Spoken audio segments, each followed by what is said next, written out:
चाणक्य नीति, जिसे कौटिल्य नीति भी कहा जाता है, भारतीय प्राचीन ग्रंथों में एक महत्वपूर्ण स्थान रखती है।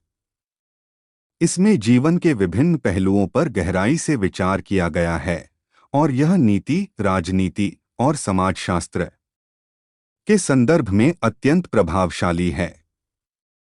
चाणक्य, जिनका असली नाम कौटिल्य या विष्णुगुप्त था, ने अपनी विद्वत्ता और रणनीति के कारण इतिहास में अमिट छाप छोड़ी है। चाणक्य नीति का मुख्य उद्देश्य मानव जीवन को अधिक सफल और प्रभावी बनाना है।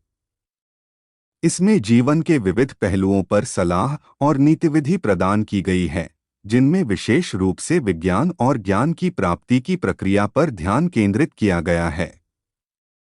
यहाँ चाणक्य नीति के अनुसार विज्ञान और ज्ञान की प्राप्ति के महत्व और इससे जुड़ी ईर्ष्या को समझाने का प्रयास किया गया है। एक, ज्ञान की प्राप्ति और विज्ञान। चाणक्य के अनुसार ज्ञान और विज्ञान व्यक्ति के विकास के महत्वपूर्ण साधन हैं। वे मानते हैं कि ज्ञान व्यक्ति को शक्ति, प्रतिष्ठा और सामाजिक सम्मान प्रदान करता है। इसका सीधा संबंध मानव जीवन के समग्र विकास से है। विज्ञान केवल प्रयोगशाला की वस्तु नहीं है, बल्कि यह जीवन के हर क्षेत्र में लागू होता है।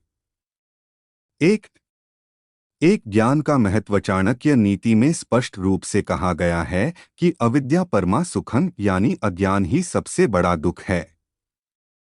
ज्ञान प्राप्त करने से व्यक्ति के जीवन में समृद्धि और सफलता आती है। ज्ञान वह प्रकाश है जो अंधकार को दूर करता है और आत्मा को सच्चाई की ओर मार्गदर्शित करता है। दो, विज्ञान और उसकी उपयोगिता। विज्ञान केवल वस्तुओं और पदार्थों के अध्ययन तक सीमित नहीं है, बल्कि यह उन प्रक्रियाओं और तत्वों को भी समझने का एक तरीका है जो जीवन को संचालित करते हैं। चाणक्य का मानना था कि विज्ञान का अध्ययन और अनुसंधान न केवल व्यक्तिगत विकास के लिए आवश्यक है, बल्कि समाज के समग्र कल्याण के लिए भी आवश्यक है।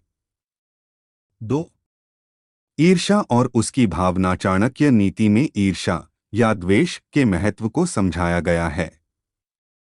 यह भावना व्यक्ति को अपने लक्ष्य की ओर बढ़ने से रोक सकती है और उसके मानसिक शांति को बाधित कर सकती है। लेकिन चाणक्य के दृष्टिकोण से ईर्ष्या का सकारात्मक और नकारात्मक दोनों पक्ष हो सकते हैं। 2, एक सकारात्मक ईर्ष्या। चाणक्य के अनुसार ईर्ष्या का सकारात्मक पक्ष यह हो सकता है कि यह व्यक्ति को प्रेरित करता है और उसकी मेहनत को बढ़ाता है। यदि एक व्यक्ति अपने समकक्षों की सफलता से प्रेरित होता है, तो वह भी अपनी मेहनत और लगन से सफलता प्राप्त करने की कोशिश करता है। इस तरह की ईर्ष्या को चाणक्य सकारात्मक ईर्ष्या मानते हैं। 2, नकारात्मक ईर्ष्या। दूसरी ओर नकारात्मक ईर्ष्या व्यक्ति को केवल जलन और प्रतिशोध की भावना से ग्रसित कर सकती है। यह भावना न केवल व्यक्तिगत संबंधों को बिगाड़ सकती है, बल्कि व्यक्ति की मानसिक स्थिति को भी नकारात्मक रूप से प्रभावित कर सकती है। चाणक्य के अनुसार नकारात्मक ईर्ष्या से बचना और स्वयं को केवल अपनी क्षमता पर भरोसा करना आवश्यक है।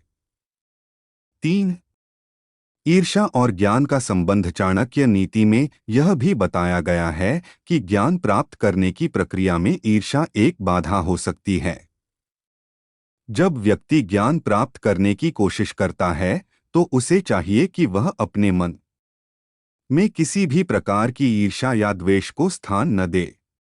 इसके बजाय उसे अपनी पूरी ऊर्जा को ज्ञान प्राप्ति की ओर केंद्रित करना चाहिए। 3, एक ईर्ष्या को कैसे नियंत्रित करें। ईर्ष्या को नियंत्रित करने के लिए चाणक्य ने कई उपाय सुझाए हैं। उनमें से प्रमुख हैं स्वयं में विश्वास, अपने आत्मसंस्कार और आत्मविकास पर ध्यान केंद्रित करें।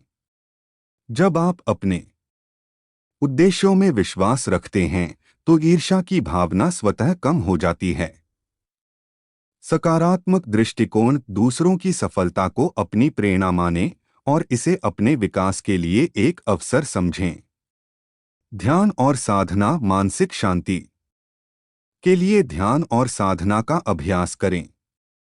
यह आपको मानसिक स्पष्टता और आंतरिक संतुलन प्रदान करता है। 4. समग्र दृष्टिकोण चाणक्य नीति के अनुसार ज्ञान और विज्ञान की प्राप्ति एक सतत प्रक्रिया है जो व्यक्ति के जीवन को समृद्ध और प्रभावी बनाती है। ईर्ष्या की भावना को समझना और उसे सही दिशा में उपयोग करना महत्वपूर्ण है। जब व्यक्ति अपनी आत्मा के भीतर ज्ञान और विज्ञान के महत्व को समझता है तो वह अपने जीवन में सही दिशा और सफलता की ओर अग्रसर हो सकता है। इस प्रकार चाणक्य नीति न केवल ज्ञान और विज्ञान के महत्व को दर्शाती है बल्कि ईर्ष्या और अन्य भावनाओं को नियंत्रित करने के उपाय भी प्रस्तुत करती है। यह नीति जीवन के विभिन्न पहलुओं पर गहराई से विचार करती है और व्यक्ति को एक सफल और संतुलित जीवन जीने की प्रेरणा देती है।